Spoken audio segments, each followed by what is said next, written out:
भागवत पुराण परिचय। अष्टादश पुराणों में भागवत नितांत महत्वपूर्ण तथा प्रख्यात पुराण है। पुराणों की गणना में भागवत अष्टम पुराण के रूप में परिगृहित किया जाता है। भागवत 12.7.23। आजकल भागवत आख्या धारण करने वाले दो पुराण उपलब्ध होते हैं, क देवी भागवत तथा क श्रीमद् भागवत। अतः इन दोनों में पुराण कोटि में किसकी गणना अपेक्षित है, इस प्रश्न का समाधान आवश्यक है। विविध प्रकार से समीक्षा करने पर अंततः यही प्रतीत होता है कि श्रीमद् भागवत को ही पुराण मानना चाहिए तथा देवी भागवत को उपपुराण की कोटि में रखना उचित है।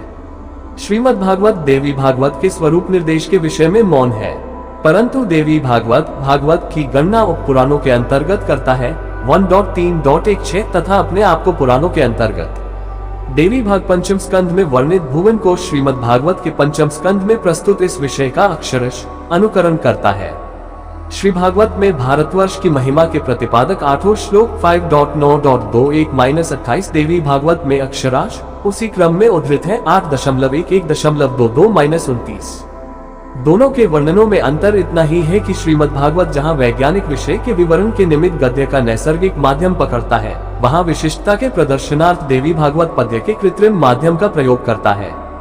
श्रीमद् भागवत भक्तिरस तथा अध्यात्म ज्ञान का समन्वय उपस्थित करता है।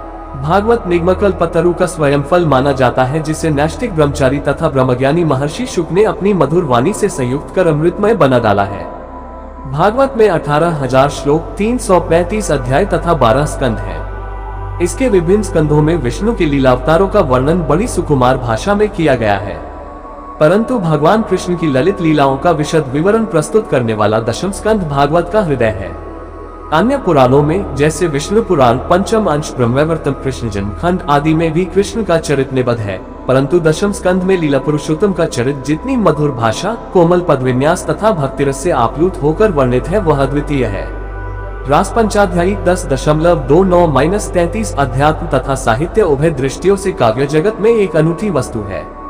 वेणुगीत 10.21, गोपी गीत 10.30, युगल गीत 10.35, भ्रमर गीत 10.47 ने भागवत को काव्य के उदात्त स्तर पर पहुंचा दिया है।